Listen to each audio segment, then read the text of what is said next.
Hello students, class 11th accountancy में हम लोग चैप्टर 9 कर रहे थे ऑब्जेक्टिव क्वेश्चन और 32 क्वेश्चन नंबर 32 तक हम लोगों ने लास्ट वीडियो में कर लिया था। आज हम 33 क्वेश्चन नंबर से स्टार्ट करेंगे। Bank account is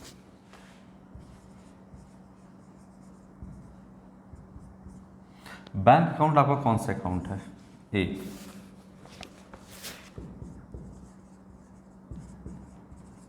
personal account, B, impersonal account, C, real account और डी, नॉमिनल अकाउंट। बोलिए, बैंक अकाउंट। बैंक क्या पर्सनल अकाउंट है, इम्पर्सनल अकाउंट है, रियल अकाउंट है या नॉमिनल अकाउंट है? तो बैंक जो है आपका वो पर्सनल अकाउंट के अंदर आता है। अब बैंक जो है वो भी एक फाइनेंशियल इंस्टीट्यूशन है और अगर वो फाइनेंशियल इंस्टीट्यूशन है तो वो भी किसके अंदर आ जाएगा? आर्टिफिशियल पर्सनल अकाउंट के अंदर ही आएगा आपका। तो यहाँ पर आर्टिफिशियल तो पूछा नहीं है, पूछा है कि कौन सा अकाउंट है। तो बैंक जो है आपका वो पर्सनल अकाउंट है। अगर पूछता पर्सनल अकाउंट के अंदर भी कौन सा है, नेचुरल है, आर्टिफिशियल है, रिप्रेजेंटेटिव है, तो आर्टिफिशियल है क्योंकि एक फाइनेंशियल इंस्टीट्यूशन है ना, तो पर्सनल अकाउंट है। अब ऑप्शन ए तो आपका करेक्ट है। बैंक जो है जैसे एक पर्सन की तरह ही बिहेव करता है, लेकिन आर्टिफिशियल पर्सन की तरह। कैसे? तो देखिए, एक पर्सन जो है आप उससे लोन ले सकते हैं। अगर आप किसी एक नेचुरल पर्सन की बात करें तो आप क्या उससे लोन ले सकते हैं? हाँ, ले सकते हैं। तो बैंक से भी तो आप लोन ले सकते हैं, बिल्कुल। तो ये एक पर्सन की तरह बिहेव कर रहा है लेकिन नेचुरल पर्सन नहीं है, आर्टिफिशियल। क्या आप जैसे किसी पर्सन को पैसा देते हैं, क्या डिपॉजिट रखते हैं कि आप मेरे पैसे को रखो, बदले में आप हमें इंटरेस्ट देना? किसी पर्सन को आप ऐसा कर सकते हो, देते हो ना पैसा कि हाँ ठीक है मैंने आपको 1 लाख रुपए दिया, बदले में आप थोड़ा थोड़ा हमको इस पर इंटरेस्ट 1% या 2% देना, ऐसा आप करते हो। बैंक में भी तो आप सेम काम करते हो, आप पैसा डिपॉजिट करते हो, बैंक में बदले में आपको इंटरेस्ट देता है। अब अलग अलग टाइप से इंटरेस्ट देगा, सेविंग अकाउंट पे थोड़ा कम देगा, एफडी पे या रेकरिंग डिपॉजिट पे थोड़ा ज़्यादा देगा। तो यहाँ पर बैंक भी आपको एक पर्सन की तरह बिहेव कर रहा है ना, एक नेचुरल पर्सन की तरह बिहेव कर रहा है। तो ये क्या है आपका? एक पर्सन तो नहीं है लेकिन आर्टिफिशियल पर्सन है। तो Tata iron and steel company की बात करें, है ना, टिस्को कंपनी की बात करें, टिस्को की बात करें या फिर बैंक की बात करें, दोनों आर्टिफिशियल के अंदर आता है, यानी पर्सनल अकाउंट के अंदर आता है। अब बोलता है कि बैंक क्या इम्पर्सनल अकाउंट है? नहीं। इम्पर्सनल अकाउंट में क्या क्या आता है? तो इम्पर्सनल अकाउंट में एक तो आपका हो गया रियल अकाउंट और दूसरा हो गया आपका है ना, नॉमिनल अकाउंट। इम्पर्सनल यानी जो पर्सनल नहीं है, तो एक रियल है एक आपका नॉमिनल है। ठीक है, तो ऑप्शन ये भी आपका गलत है क्योंकि इम्पर्सनल तो है नहीं। इम्पर्सनल मतलब क्या रियल और नॉमिनल है? नहीं। फिर अलग से पूछता है क्या रियल है? नहीं। क्या नॉमिनल है? नहीं। ठीक है, तो आपका पर्सनल अकाउंट हो जाएगा यहाँ पर। ओके, 33 के बाद 34। इसको एक बार आप देखो, 34 नंबर क्या है? आउटस्टैंडिंग सैलरीज, पता है आपको?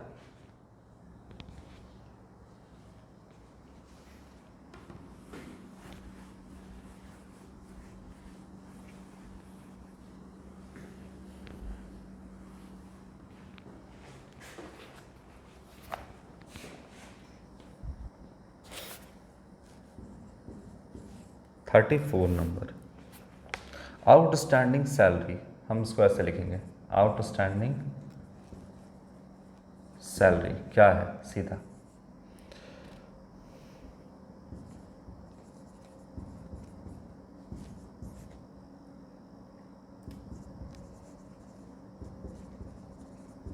बोलने का जरूरत ही नहीं है इसमें।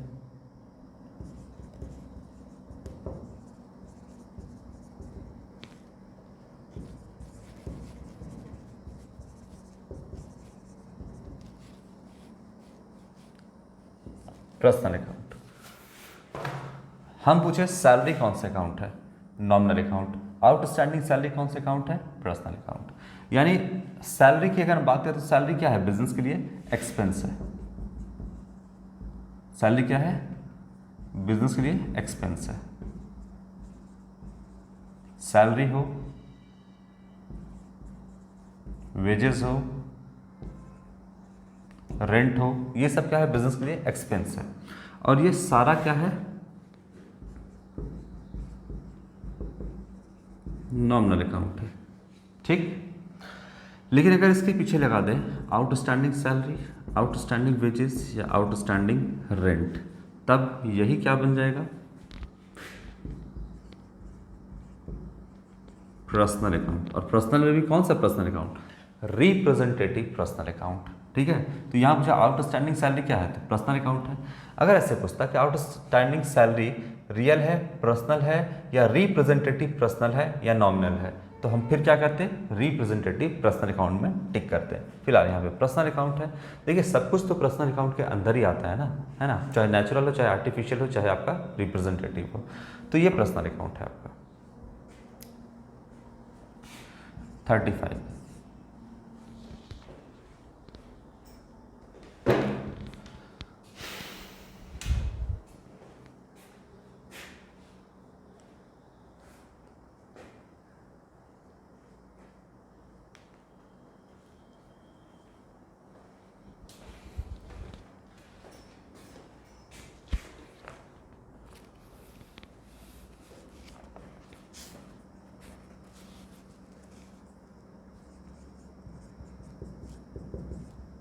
क्या है आपका? अनएक्सपायर्ड, या फिर लिखता है प्रीपेड एक्सपेंस।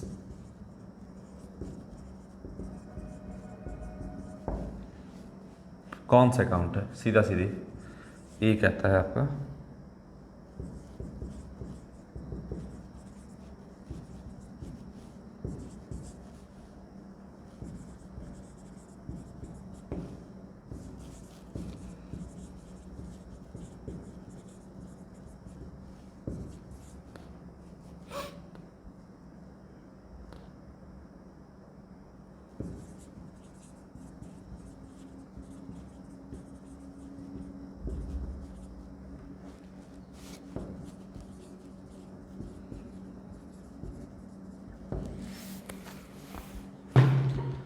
चलिए अनएक्सपायर्ड या प्रीपेड एक्सपेंस की बात करें तो प्री का मतलब पहले ही पे कर दिया, प्री का मतलब पहले, और पेड मतलब आपने कुछ अमाउंट, कुछ पैसा पहले ही पे कर दिया। तो पहले पे कर दिया तो आप एक तरह से बोलिए कि पैसा खर्च कर दिया, आपने एक्सपेंस कर दिया, है ना। जैसे आपका प्रीपेड रेंट हो गया, आउटस्टैंडिंग रेंट नहीं, बकाया नहीं, बल्कि प्रीपेड अगर हम रेंट की बात करें तो आपने पहले ही पैसा जो है रेंट का दे दिया है। तो क्या होना चाहिए आपका? किसे दे दिया है? लैंडलॉर्ड को। लैंडलॉर्ड कौन है आपका? एक पर्सन है। तो अगर हम बात करें कि आपने पैसा दिया है, एक्सपेंस कर दिया है, लेकिन पहले ही दे दिया है किसे? किसी पर्सन को, लैंडलॉर्ड को। तो ये प्रीपेड एक्सपेंस इनडायरेक्टली किसी पर्सन को रिप्रेजेंट कर रहा है। क्या कर रहा है? रिप्रेजेंट कर रहा है। तो ये रिप्रेजेंटेटिव कौन सा हो जाएगा? पर्सनल अकाउंट हो जाएगा, क्योंकि ये पर्सन है और पर्सन को अगर कोई इनडायरेक्टली रिप्रेजेंट करे तो वो रिप्रेजेंटेटिव पर्सनल अकाउंट के अंदर आता है। तो प्रीपेड एक्सपेंस भी आपका क्या हो जाएगा? पर्सनल अकाउंट तो है, बात सही है, ये भी ऑप्शन गलत नहीं है, लेकिन ज़्यादा सटीक कौन सा है आपका? D number. तो रिप्रेजेंटेटिव पर्सनल अकाउंट यहाँ पर होगा। ये सारा भी आपका, ये सारा भी कौन सा है? ये जितना भी है वो है, ये भी आपका रिप्रेजेंटेटिव पर्सनल अकाउंट, ये सब भी आपका रिप्रेजेंटेटिव है। प्रीपेड एक्सपेंस भी आपका रिप्रेजेंटेटिव पर्सनल अकाउंट ही है। ठीक है, देखो इसको दोबारा।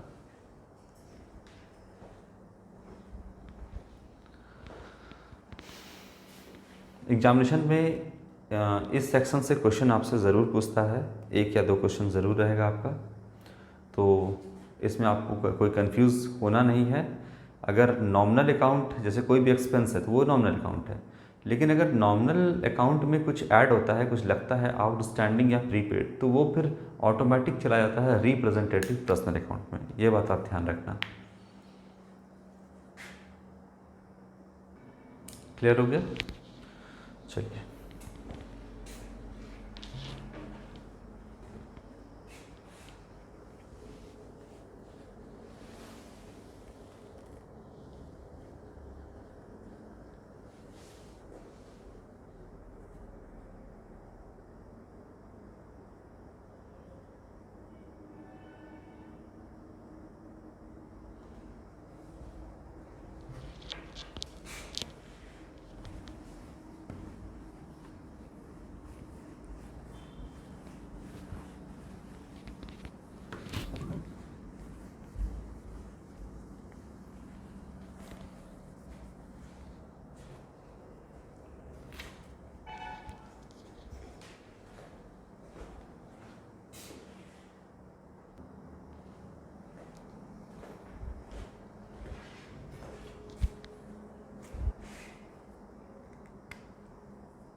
चलो इसके बाद है क्वेश्चन नंबर आपका 36। इंटरेस्ट अकाउंट है। एक बार इसका आप पूरा लिस्ट देख लेना, बुक में आपका दिया हुआ है पूरा लिस्ट, कौन सा आपका इंटरेस्ट है या कमीशन किस में जाता है, ये सब कुछ आप देख लेना एक बार, पूरा लिस्ट दिया हुआ है एक बार।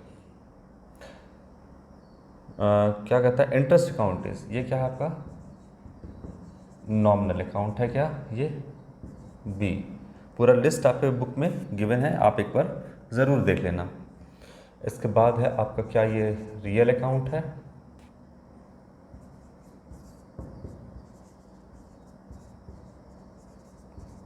पर्सनल अकाउंट है, और डी है नन ऑफ दिस।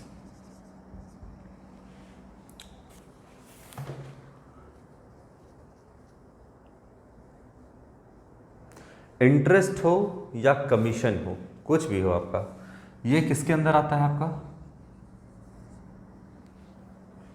ये आपका नॉमिनल अकाउंट के अंदर आता है। नॉमिनल अकाउंट का रूल क्या कहता है, डेबिट ऑल एक्सपेंसेस या फिर लॉस। डेबिट क्या कहता है, एक्सपेंस या लॉस। क्रेडिट क्या कहता है, इनकम या फिर गेन, यही है ना। तो इंटरेस्ट क्या है,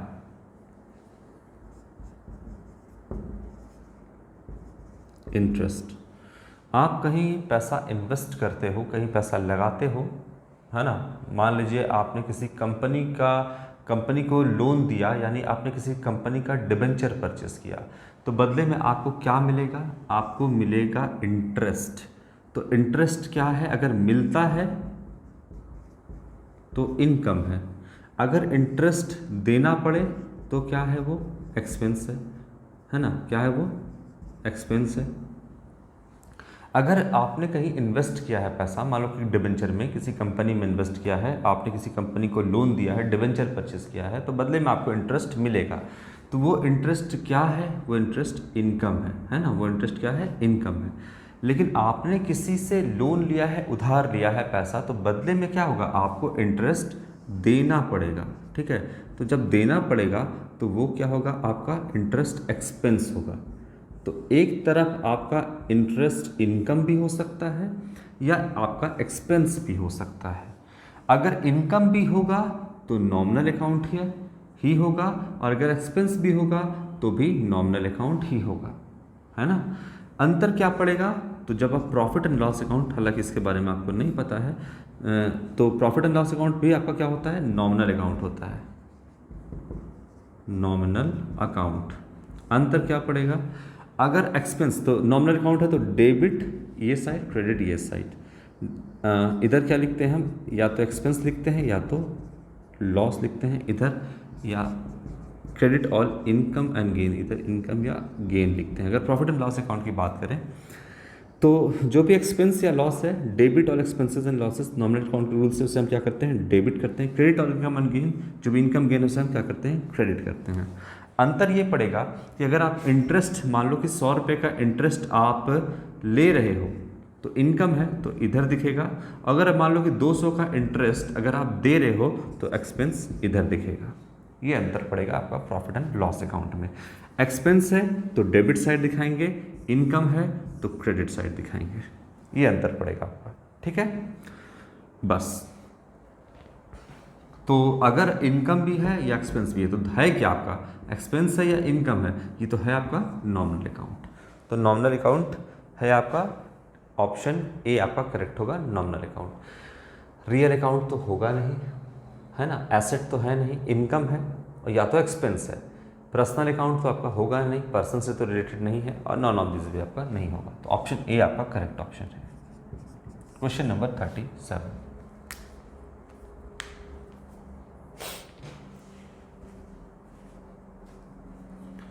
चलिए इसको रहने देते हैं।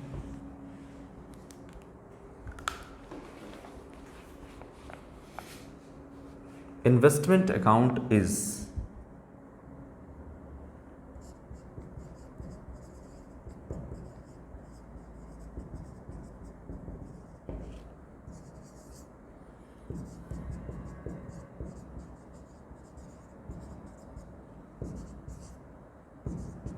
जो ऑप्शन लिखा है उसी को हम लिख रहे हैं।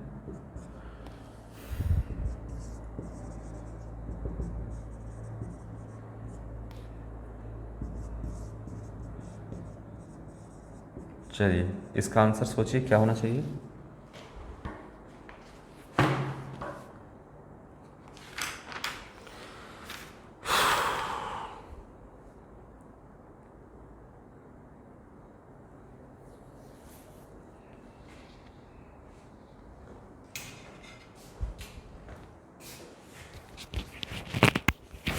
बोलिए।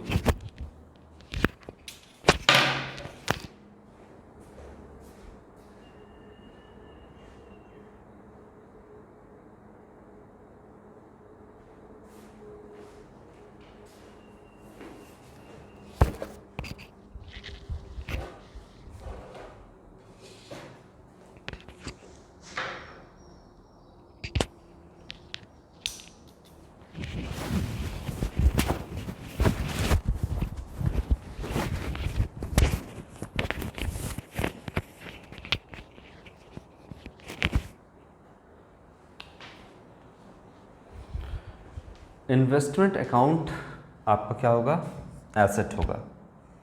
क्यों होगा एसेट? देखिए आप कहीं भी पैसा इन्वेस्ट करते हैं, कहीं लगाते हो पैसा, तो बदले में आप क्या चाहते हो कि मुझे कुछ रिटर्न मिले, है ना, या वो इंटरेस्ट होगा या फिर वो डिविडेंड होगा, है ना, यानी कुछ भी आपको फ़ायदा हो, इसीलिए आप पैसा क्या करते हो, इन्वेस्ट करते हो। और इन्वेस्टमेंट करते क्यों हो, तो फ़ायदे के लिए करते हो। मान लो आपने किसी कंपनी का डिबेंचर खरीदा या शेयर खरीदा, हालांकि इसके बारे में आपको पूरे तरीके से नॉलेज अभी नहीं होगा क्योंकि आप क्लास 11th में ही हो अभी, लेकिन फिर भी एक बात आप समझो कि आप कहीं पैसा लगाते हो तो बदले में कुछ रिटर्न के लिए लगाते हो कि कुछ मिल जाए, पैसा कुछ कमाई हो जाए, है ना। जैसे मान लो कि आपने अगर बैंक में अपने कुछ अमाउंट को 50,000 1,00,000 रुपए को फिक्स कर दिया, यानी फिक्स डिपॉजिट कर दिया, तो फिक्स डिपॉजिट आप क्यों करते हो, 6 महीने का या 1 साल का या 5 साल का या 10 साल का, मान लो आपने कोई एफडी कर दिया, फिक्स डिपॉजिट कर दिया, तो क्यों करते हो आप फिक्स डिपॉजिट, क्योंकि बदले में आपको एक हाई रेट ऑफ इंटरेस्ट मिलता है। तो उस रेट ऑफ इंटरेस्ट, जो हाई रेट ऑफ इंटरेस्ट मिलेगा आपको, उसके कारण आपने कुछ पैसे को एकदम बिल्कुल फिक्स कर दिया। मतलब अगर 5 साल के लिए आपने एफडी कर दिया, फिक्स डिपॉजिट कर दिया, तो 5 साल तक आप पैसा उसमें से विड्रॉ नहीं कर सकते।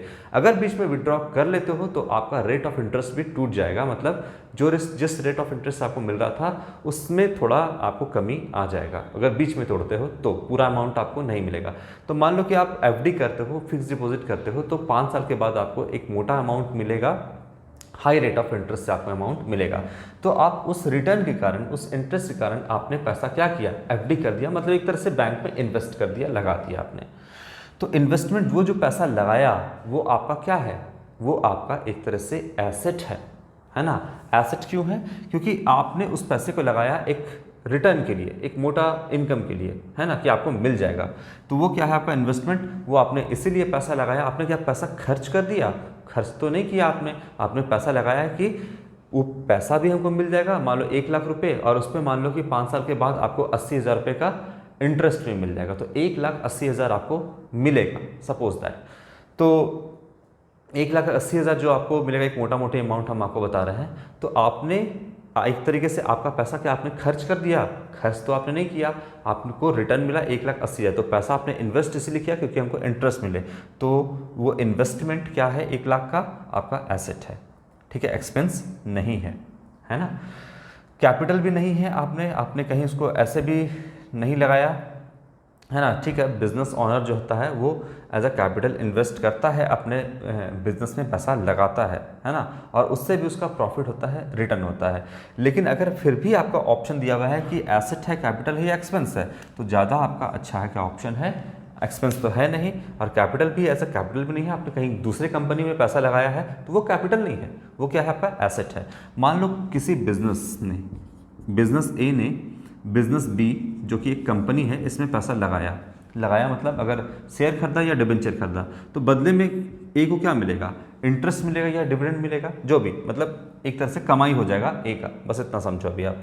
तो ये लगाया गया जो पैसा है कंपनी बी में, ये क्या है, इन्वेस्टमेंट है। क्या वो कैपिटल है? कैपिटल तो अपने बिजनेस में लगाया जाता है, तो कैपिटल भी नहीं होगा आपका। क्या उसमें लगाया गया है तो क्या वो आपका एक्सपेंस है? एक्सपेंस भी नहीं है, क्योंकि आप तो एक रिटर्न के लिए आपको पैसा भी तो वापस मिलेगा, तो वो एक्सपेंस भी आपका नहीं है, तो फिर वो क्या है, वो एसेट है, ठीक है। नॉन ऑफ दिस तो आपका होगा ही नहीं। चलिए, क्वेश्चन नंबर 37 हम लोगों ने कर लिया है। अब नेक्स्ट वीडियो में हम आपका क्वेश्चन नंबर 38 से स्टार्ट करेंगे। तो आज के लिए इतना ही बच्चों, थैंक यू।